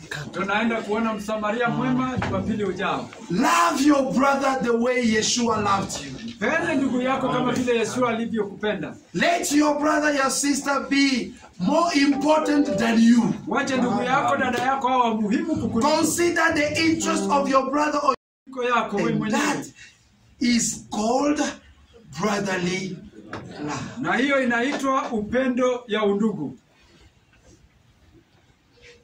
Amen. Amen. Let's speak to our Father. Wacha tunene na baba. Raise up your voice and speak back to him. Inua sauti yako. Wherever you have been failing, tell him to strengthen you. Mahali popote una udhaifu, muombe akupe nguvu. Whatever failure you have been into, ask him to strengthen you. Mahali popote umekuwa umeanguka, umuombe akutie nguvu. Laodicea is a wrong time.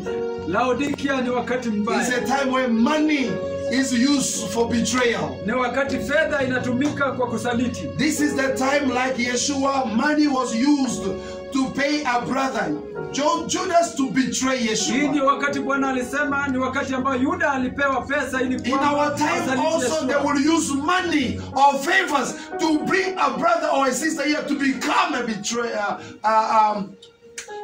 a traitors. Katika hichi kizazi chetu pia hivi ndio vile ndugu atatumiwa ili kwamba apate kutusaliti. Listen to me, my brothers and sisters. Unisikize ndugu yangu, dada Do yangu. not use money to kill and betray your fellow believer. Usitumie fedha wala dhahabu kusaliti ndugu yako. The things of this world will pass away, Mambo ya dunia hii yatapita, including money. pamoja na fedha It will pass away. yote You will not yatapita. travel to heaven with the money you've made in Kenya. Hautaenda mbinguni na pesa ambayo It will imetengenezwa stay Kenya. here and other people will use it. Pesa itabaki na watu wengine wataitumia. Instead, use it for Elohim. Badala uitumie kwa Use Bwana. your strength for Elohim. Tumia nguvu zako kwa Use Bwana. your possessions for Elohim. Tumia nafasi yako kwa When you kutumikia have Bwana. understood. Wakati tu umeelewa. Amen. Amina. Ah.